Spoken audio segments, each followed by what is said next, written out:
Hello everyone, आप सभी लोगों का एक बार फिर से आपके अपने यूट्यूब चैनल मोहम्मद काशिफ इमरान में स्वागत है। दोस्तों, आज के इस वीडियो में हम लोग डिस्कस करने वाले हैं न्यूली लिस्टेड स्टॉक्स के बारे में। यहाँ पर हम बात करेंगे। और न्यूली लिस्टेड स्टॉक्स आपको क्या होता है, तो आपको पता होगा कि ऐसी कंपनी जिनका आईपीओ जो है बिल्कुल रीसेंट टाइम में आता है, जो कंपनी स्टॉक मार्केट के पॉइंट ऑफ व्यू से काफ़ी नई कंपनी होती है, उसके बारे में यहाँ पर आज के वीडियो में हम डिस्कशन करेंगे। और आप टॉपिक हमारा देख सकते हैं, टोटल ऐसे एक दो नहीं, टोटल 3 न्यूली लिस्टेड स्टॉक्स आपके साथ डिस्कस करेंगे इन इंडियन स्टॉक मार्केट में, जो आपको देखने को मिलेगी। तो अभी तक अगर आपने हमारे टेलीग्राम चैनल को सब्सक्राइब नहीं किया है तो जाकर के आप एक बार वहां विजिट कर सकते हैं। अब चलिए आते हैं कि जो न्यूली लिस्टेड स्टॉक है ना, वो इतना ज़्यादा इंपॉर्टेंट क्यों होता है, उसके पीछे क्या रीज़न है, उसको एक बार देख लेते हैं। देखिए, when a company get listed you are investing at the beginning of it stock market journey.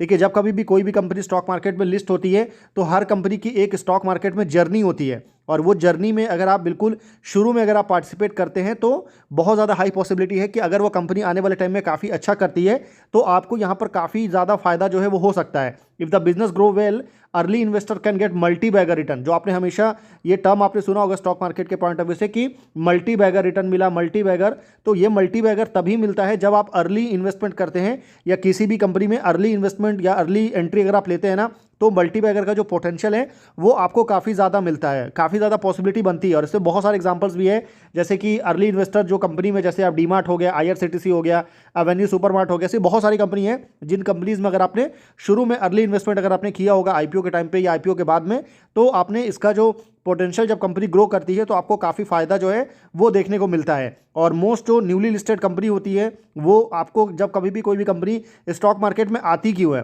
तो एक तो बहुत बड़ा रीज़न ये है कि कंपनी को ग्रो करना होता है। तो जो ग्रो करने के लिए कंपनी को फंड की रिक्वायरमेंट होती है, और आईपीओ के थ्रू जो है कंपनी फंड रेज करती है, और उस फंड को कंपनी जो है अपने बिजनेस को ग्रो करने में लगाती है। इस वजह से ये एक बहुत बड़ा रीज़न है। कंपनी जो है न्यू मार्केट्स को एक्सप्लोर करती है, और कंपनी आईपीओ के फंड को अपने ग्रोथ में, यानी कि नए प्लांट लगाने में, डेट को रिड्यूस करने में, एक्विजिशंस में, इसमें यूज़ करती है। तो इन सारे रीजंस की वजह से आप ये बोल सकते हैं कि न्यू कंपनी जो है ना, हमेशा से एक इंटरेस्टिंग टॉपिक होता है, एक इंटरेस्टिंग सिनेरियो होता है, जिसको आप फर्दर स्टडी कर सकते हैं, जिसको फर्दर आप दिमाग में रख सकते हैं।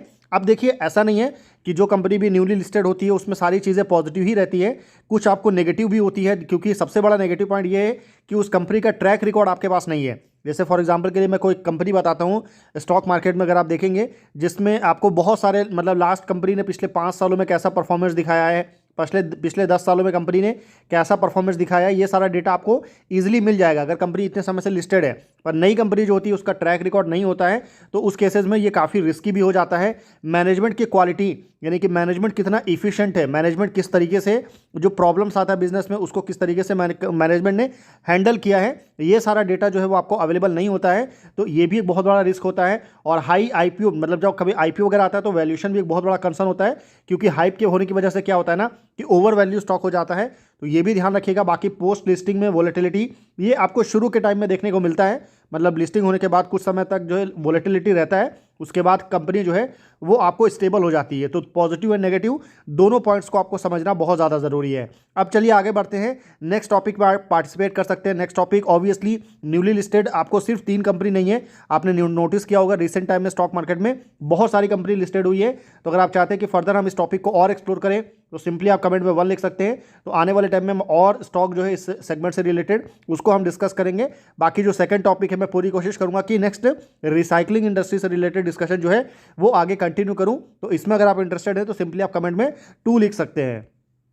देखिए, हमारी इस लिस्ट में जो पहली कंपनी है, कंपनी का नाम है Atlanta electricals limited. Atlanta electricals की मैं बात करूं तो काफ़ी नई कंपनी है स्टॉक मार्केट के पॉइंट ऑफ व्यू से। और ये कंपनी की अगर मैं साइज़ की बात करूं ना, तो ये आपको 7,200 करोड़ के मार्केट कैप वाली ये कंपनी आपको देखने को मिलेगा। और अटलांटा इलेक्ट्रिकल्स बेसिकली करती क्या है, तो ये कंपनी जो है बड़े स्केल पर जो है ट्रांसफार्मर की मैन्युफैक्चरिंग करती है। मेनली ये कंपनी जो है ना वो आपको पावर ट्रांसफार्मर बनाती है।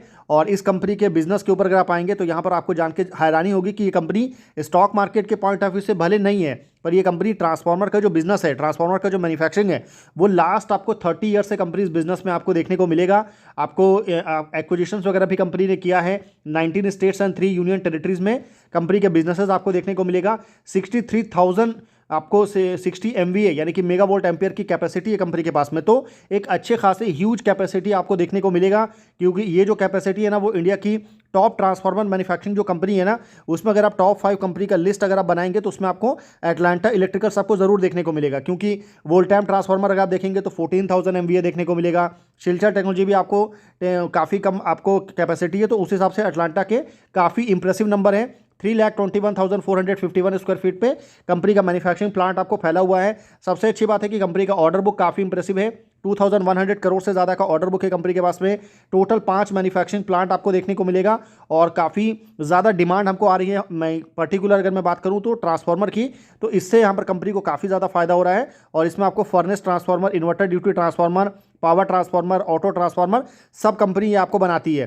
कंपनी के क्लाइंट अगर आप देखेंगे तो इसमें आपको अडानी रेन्यूएबल से लेकर के टाटा पावर से लेकर के अलग अलग क्लाइंट जो है वो यहाँ पर आपको देखने को मिलेगा। बाकी कंपनी के जो मैनेजमेंट कमेंट्री है वो काफ़ी स्ट्रांग है, क्योंकि कंपनी के मैनेजमेंट ने जो है ना Q1 में जो कंपनी के नंबर्स आए थे वो काफ़ी अच्छे आए थे। Q2 में भी कंपनी ने काफ़ी अच्छा परफॉर्मेंस दिखाया था। तो इन सारे पॉइंट्स को यहाँ पर मैनेजमेंट ने हाईलाइट किया है। साथ ही साथ में कंपनी के मैनेजमेंट ने क्लियरली यहाँ पर आने वाले साल को लेकर के जो कंपनी का अभी जो रिमेन आपको हेल्दी ऑर्डर बुक है उसको यहाँ पर कंपनी के मैनेजमेंट ने हाईलाइट किया। कैपेसिटी एक्सपांशन को लेकर के कंपनी ने काफ़ी सारी बातें की है। तो ये सारा डेटा जो है वो आपको देखने को मिलेगा। बाकी अगर आप यहाँ पर ध्यान से देखेंगे ना तो फाइनेंशियल ईयर 26 यानी कि सेकेंड हाफ का जो अभी फर्स्ट हाफ तो हो चुका है, सेकेंड हाफ को लेकर के भी कंपनी का जो मैनेजमेंट है वो काफ़ी कॉन्फिडेंट देखने को मिल रहा है। सबसे इंप्रेसिव हुआ है कंपनी के ऑर्डर बुक में आपको मैसिव ग्रोथ देखने को मिला है। अगर आप देखेंगे ईयर ऑन ईयर बेसिस में कंपनी का जो ऑर्डर बुक है उसमें अप्रॉक्सीमेटली डबल का ग्रोथ देखने को मिला है। पहले ये ऑर्डर बुक जो है 1,171 करोड़ था, फिर ये बढ़कर के 1,643 करोड़ हुआ और अभी ये बढ़कर के 2,069 करोड़ पर है। और इसमें जो ऑर्डर बुक है ना इसमें जो मैसिव ऑर्डर है वो आपको पावर ट्रांसफार्मर का ही देखने को मिल रहा है। बाकी आपको ऑटो ट्रांसफार्मर और इन्वर्टर ड्यूटी ट्रांसफार्मर जो है वो आपको अलग अलग सेगमेंट में आपको देखने को मिलेगा। बिजनेस के पॉइंट ऑफ व्यू से ट्रांसमिशन एंड डिस्ट्रीब्यूशन सेक्टर से सबसे ज़्यादा ऑर्डर जो है वो कंपनी को देखने को मिल रहा है। देखिए यहाँ पर कंपनी ने बताया कि 5 MVA से लेकर के 500 MVA के क्लास के ट्रांसफार्मर कंपनी बनाती है, जो कि auto transformer, power transformer, generator transformer, special duty transformer भी कंपनी बनाती है।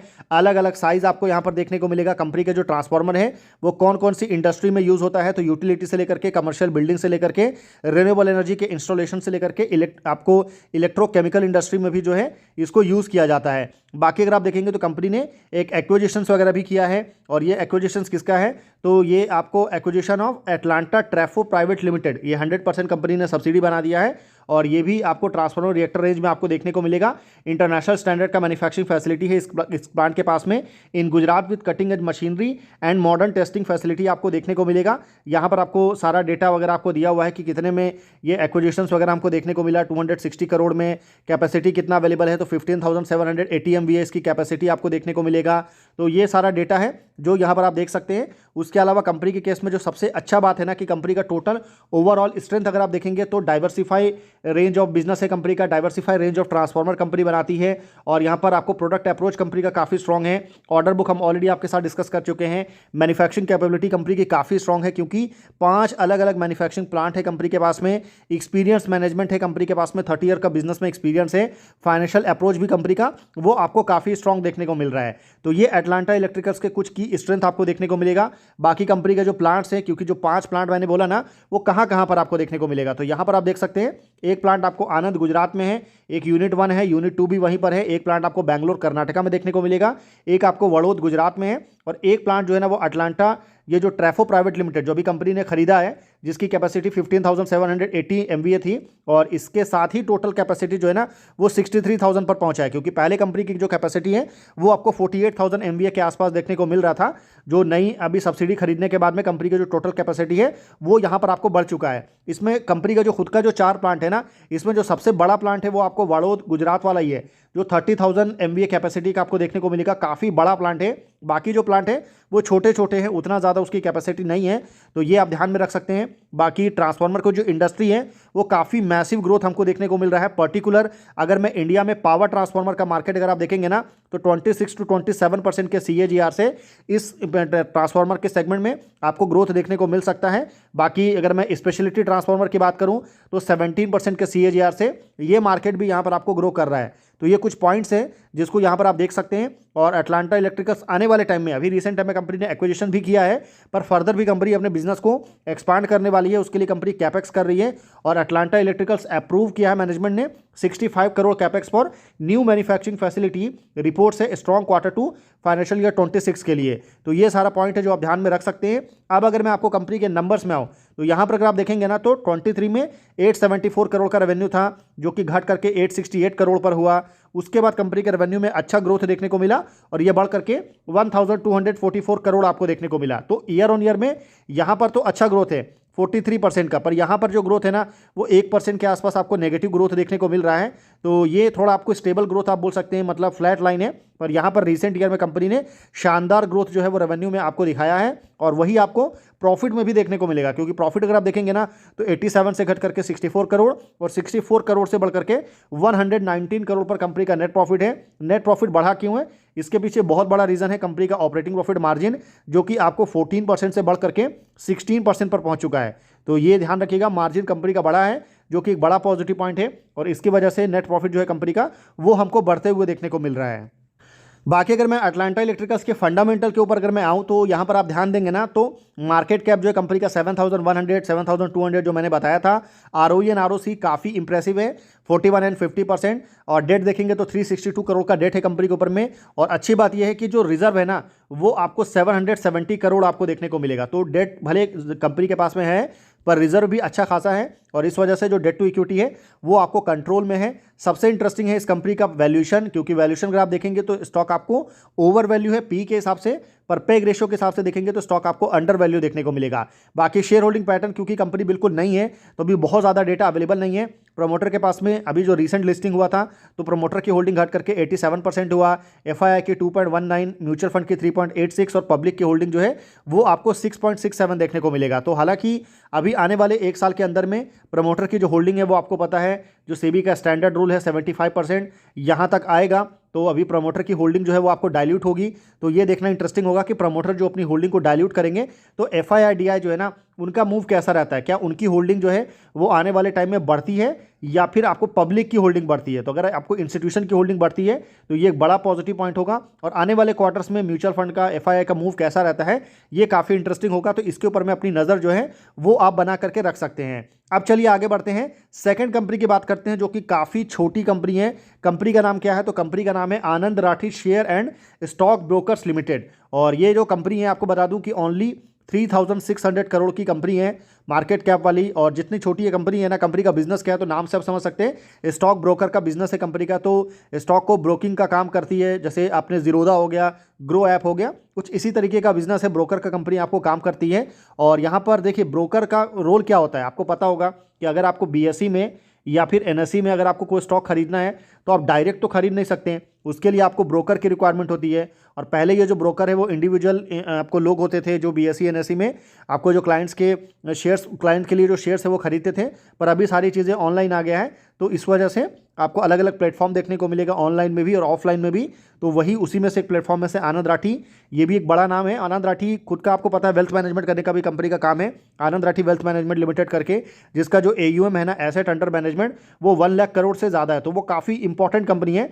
तो सेम उसी के अंदर में ये कंपनी आती है, मतलब कि सेम ग्रुप से, सेम आनंद राठी से आपको रिलेशन है।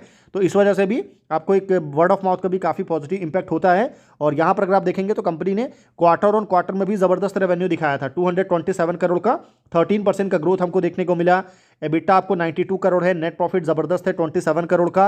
और MTF बुक में अगर आप देखेंगे तो 1084 करोड़ है। बाकी एसेट अंडर आपको कस्टडी यानी कि AUC देखेंगे तो कंपनी का काफ़ी इंप्रेसिव है, 1 लाख करोड़ से ज़्यादा है, और पहली बार कंपनी ने 1 लाख करोड़ को टच किया है। बाकी एसेट अंडर डिस्टर्बेंस अगर आप देखेंगे डिस्ट्रीब्यूशन में तो वो आपको 7736 करोड़ है।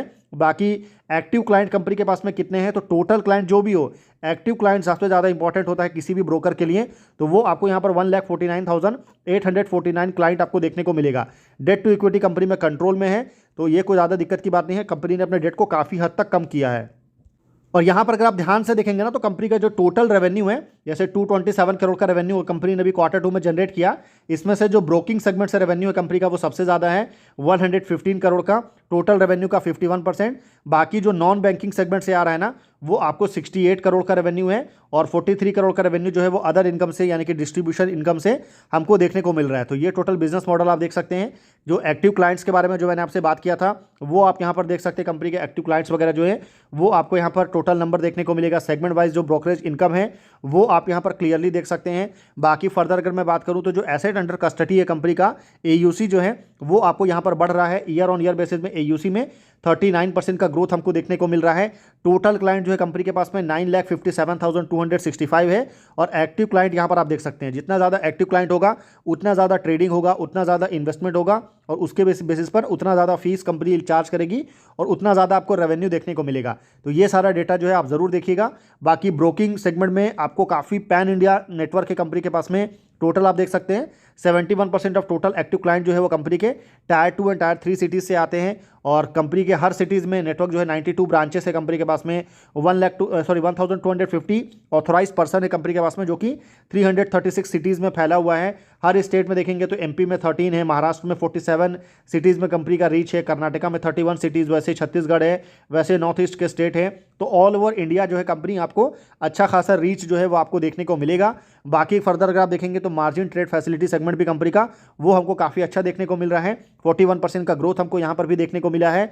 बाकी फर्दर नंबर्स के ऊपर आएंगे क्योंकि एंड ऑफ द डे जो सबसे ज़्यादा इंपॉर्टेंट होता है कि कंपनी रेवेन्यू कितना क्रिएट कर रही है। तो यहाँ पर अगर आप देखेंगे ना तो रेवेन्यू जो जनरेट हो रहा है 468 करोड़ से बढ़कर के 682 करोड़ और 682 करोड़ से बढ़कर के कंपनी का रेवेन्यू जो है वो 846 करोड़ पर पहुंच चुका है। यानी कि जो ईयर ऑन ईयर बेसिस में रेवेन्यू ग्रोथ है वो आपको काफ़ी इंप्रेसिव है। 24% का ईयर ग्रोथ यहाँ पर देखने को मिलेगा और यहाँ पर जो कंपनी का रेवेन्यू ग्रोथ है वो आपको 45% है। तो ईयर ऑन ईयर में कंपनी ने काफ़ी इंप्रेसिव ग्रोथ यहाँ पर हमको दिखाया है। ब्रोकिंग सेगमेंट में कंपनी काफ़ी अच्छा कर रही है और कंपनी जिस बिजनेस में है ना यहाँ पर आपको नॉर्मली मार्जिन जो है वो बहुत हाई ही देखने को मिलता है। तो ये भी इस बिजनेस में एक बड़ा पॉजिटिव पॉइंट है। इस वजह से जो नेट प्रॉफिट है वो आपको इंप्रेसिव देखने को मिलेगा। 38 से 77 और 77 करोड़ से बढ़कर के कंपनी का जो नेट प्रॉफिट है वो लास्ट ईयर हमको 100 करोड़ क्रॉस होते हुए देखने को मिला। इतना ज़्यादा प्रॉफिट क्यों है? क्योंकि बहुत ज़्यादा एक्सपेंस नहीं रहता है। मेन जो कॉस्ट रहता है ना यहाँ पर वो किसका रहता है? तो वो आपको जो आपको मैन पावर रहता है ना, इफिशिएंट मैन पावर की रिक्वायरमेंट होती है वो आपको देखने को मिलता है। बाकी जो टेक्नोलॉजी ड्रिवन कंपनी है तो टेक्नोलॉजी के ऊपर में पैसा खर्च होता है। इस वजह से मार्जिन काफ़ी अच्छा है। पहले ये मार्जिन आपको 34% था, अभी जो मार्जिन है वो आपको 37% देखने को मिल रहा है। तो ये ध्यान में रखिएगा। बाकी फर्दर अगर मैं फंडामेंटल की बात करूं तो जैसा मैंने बोला था 3600 करोड़ का मार्केट कैप है। ROE एंड ROC काफ़ी इंप्रेसिव है।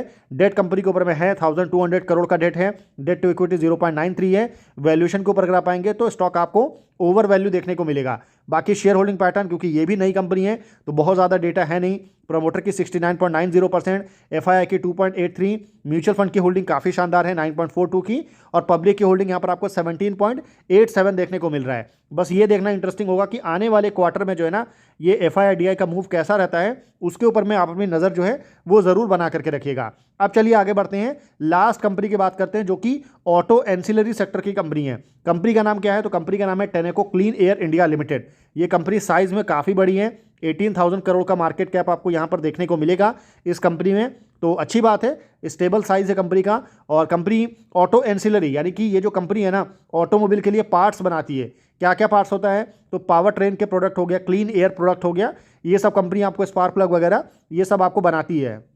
देखिए सबसे पहले इस कंपनी का प्रोडक्ट सेगमेंट अगर आप देखेंगे प्रोडक्ट कैटेगरी में तो क्लीन एयर सेगमेंट में कंपनी क्या क्या बनाती है तो हॉट कोल्ड एंड आपको एग्जॉस्ट सिस्टम आपको देखने को मिलेगा। पावर ट्रेन में देखेंगे तो कंपनी जो है पिस्टन से लेकर के पिस्टन रिंग से लेकर के वॉल्स हो गया, सीट्स हो गया, बियरिंग हो गया, सीलिंग हो गया, ये सब कंपनी बनाती है। इग्निशन सेगमेंट में अगर आप देखेंगे तो कंपनी स्पार्क प्लग बनाती है, इग्निशन कॉइल्स बनाती है। परफॉर्मेंस सॉल्यूशन में अगर आप देखेंगे तो एडवांस राइड सॉल्यूशन से ब्रेकिंग सिस्टम से लेकर के सिस्टम प्रोटेक्शंस वगैरह भी कंपनी आपको बनाती है। और आफ्टर मार्केट सर्विसेज भी कंपनी आपको प्रोवाइड करती है जो कि कंपनी के रेवेन्यू में एक बहुत बड़ा पोर्शन जो है वो आपको कंट्रीब्यूट करता है। तो ये एक बहुत अच्छी बात है कि कोई भी ऑटो एंसिलरी कंपनी नॉर्मली अगर आप देखेंगे ना जैसे कि प्रीकॉल है तो प्रीकॉल क्या बनाती है तो ये आपको इंस्ट्रूमेंट क्लस्टर बनाती है। वैसे ही आप अलग अलग कंपनी देखेंगे, श्रीराम पिस्टन है तो उसका जो मेजर बिजनेस है वो आपको पिस्टन में देखने को मिलता है। तो ऐसी अलग अलग कंपनी जो कि पर्टिकुलर एक पार्ट्स के ऊपर में डिपेंड है। पर यहाँ पर इस कंपनी के केस में है कि कंपनी का जो प्रोडक्ट कैटेगरी है वो काफ़ी डाइवर्सिफाई है, तो डाइवर्सिफिकेशन होने का एक अपना फायदा होता है। बाकी पूरा ग्रुप के बारे में अगर आप देखेंगे तो ग्लोबल टायर 1 प्लेयर है, market leading automotive component supplier में 100 से ज़्यादा कस्टमर को कंपनी ने अक्रॉस ग्लोब आपको सर्व किया हुआ है। Highly engineering product and system for automotive of highway and industrial segment में आपको देखने को मिलेगा। ग्लोबल प्रेजेंस है कंपनी का, 28 कंट्रीज में कंपनी का प्रेजेंस है, 180 से ज़्यादा मैन्युफैक्चरिंग प्लांट है कंपनी के पास में टोटल। उसके अलावा अगर आप देखेंगे तो टोटल एम्प्लॉय बेस भी कंपनी का काफ़ी स्ट्रॉग है, और उसके अलावा 39 से ज़्यादा research and development and technical centres है कंपनी के पास में, तो काफ़ी बड़ी कंपनी है ये अगर आप देखेंगे ओवरऑल। बाकी कंपनी के कुछ कंपटीटिव एडवांटेज देखेंगे तो मार्केट लीडर है कंपनी इंडिया में, और मार्जिन वगैरह कंपनी के काफ़ी स्ट्रॉग है, एक्सपीरियंस लीडरशिप आपको देखने को मिलेगा, और बाकी ग्लोबल पेरेंटिंग सपोर्ट है कंपनी का। जो टेनिस ग्रुप की बात कर रहा था ना, टेनेको ग्रुप की, वो आपको देख सकते हैं यहाँ पर। बाकी नंबर्स यहाँ पर आप देख सकते हैं, सारा नंबर्स यहाँ पर कंपनी ने अपने बारे में बताया हुआ है। बाकी अगर आप फर्दर यहाँ पर देखेंगे तो टोटल आपको रिमेनिंग ऑपरेशनल हाईलाइट क्या क्या है वो आपको कंपनी ने बताया है, फाइनेंशियल हाईलाइट क्या है वो कंपनी ने यहाँ पर आपको बताया हुआ है। कंपनी का जो मार्केट शेयर है ना वो सबसे स्ट्रांग है, मतलब क्लीन एयर सॉल्यूशन में कंपनी 68% का मार्केट शेयर होल्ड करती है, जो बहुत बड़ा बहुत स्ट्रॉन्ग मार्केट शेयर है। शॉक एब्जॉर्बर वाले सेगमेंट में अगर आप आएंगे ना तो यहाँ पर जो इंडिया का जो पैसेंजर व्हीकल के जो OEM यानी कि जो ओरिजिनल इक्विपमेंट मैन्युफैक्चरर हैं उसमें कंपनी 52% का मार्केट शेयर होल्ड करती है। बाकी क्लीन एयर सॉल्यूशन जो कि इंडिया की जो कमर्शियल ट्रक्स आप जितने भी देखते हैं उसमें कंपनी का 57% का मार्केट शेयर है, तो मोनोपोली एक तरीके से, जो कि बहुत बड़ा पॉइंट है जिसको आप कंसीडर कर सकते हैं। बाकी ये पूरा ओवरऑल जर्नी है कंपनी का। 1979 में कंपनी ने बिजनेस स्टार्ट किया था और अभी 2025 में कंपनी का IPO आया और कंपनी स्टॉक मार्केट में लिस्ट होते हुए देखने को मिली, तो ये ओवरऑल जर्नी रही है कंपनी की। बाकी यहाँ पर कंपनी ने किस वॉल्यूम से ग्रोथ दिखाया है, चाहे आप डोमेस्टिक पैसेंजर व्हीकल देखिए, चाहे आप डोमेस्टिक यहाँ पर आप ट्रैक्टर्स देखिए, ये सारा डेटा कंपनी ने बताया है। अपकमिंग इंजन जो आपको एमिशन रेगुलेशन है उसको भी कंपनी यहाँ पर आपको वो फॉलो करती है। एक्सपोर्ट मार्केट काफ़ी ज़्यादा है, और जो ऑटो कंपोनेंट का जो एक्सपोर्ट मार्केट है वो आपको 5.8 से 8.9% के CAGR से ग्रोथ कर रहा है, तो इससे भी यहाँ पर इस सेक्टर को काफ़ी ज़्यादा फायदा होगा। बाकी अगर आप देखेंगे तो हर सेगमेंट जो कि आपको किस तरीके के ग्रो कर रहा है, जैसे कि क्लीन एयर सॉल्यूशन देखेंगे तो 8 to 10% के CAGR से ग्रोथ आएगा आने वाले 5 सालों में। डोमेस्टिक सस्पेंशन यानी कि जो स्प्रिंग वगैरह आता है उसमें आपको अप्रॉक्सीमेटली 10% का CAGR ग्रोथ है। बियरिंग एंड सीलिंग जो कंपनी बनाती है इस इंडस्ट्री में आपको 7.9 यानी कि 8% का CAGR से ग्रोथ देखने को मिलेगा। डोमेस्टिक जो स्पार्क प्लग का मार्केट है ना, ये स्पार्क प्लग क्या होता है, तो जो भी आपने passenger vehicle commercial vehicle unless and until वो आपको इलेक्ट्रिक व्हीकल नहीं होना चाहिए, क्योंकि इलेक्ट्रिक व्हीकल में स्पार्क प्लग की रिक्वायरमेंट नहीं होती है। जितने भी डीजल और पेट्रोल से चलने वाली गाड़ियाँ होती है ना उसमें आपको स्पार्क प्लग चाहिए रहता है। Spark plug basically spark generate करता है जिसके बाद इंजन आपको ऑन होता है, तो इसकी भी जो रिक्वायरमेंट है वो आने वाले टाइम में बढ़ेगी, और ये आपको 5.2 से लेकर के 7.4% के CAGR से ये मार्केट आपको ग्रो करेगा। तो ये सब कुछ पॉइंट्स है जिसको यहाँ पर आप ध्यान में रख सकते हैं। बाकी अगर आप कंपनी का कंपटीटिव एडवांटेज ये हम ऑलरेडी आपके साथ डिस्कस कर चुके हैं, और कंपनी के केस में कंपनी का जो कंपटीटिव स्ट्रेंथ क्या क्या है, तो सबसे बड़ा स्ट्रेंथ ये है कि company market leading position hold करती है, काफ़ी मोनोपोली है, स्ट्रेटेजिक डाइवर्सिफाइड पोर्टफोलियो है कंपनी के पास में, इनोवेशन अप्रोच आपको देखने को मिलेगा, flexible and automated manufacturing footprint है कंपनी के पास में, स्ट्रॉन्ग फाइनेंशियल परफॉर्मेंस यहाँ पर कंपनी आपको होल्ड करती है।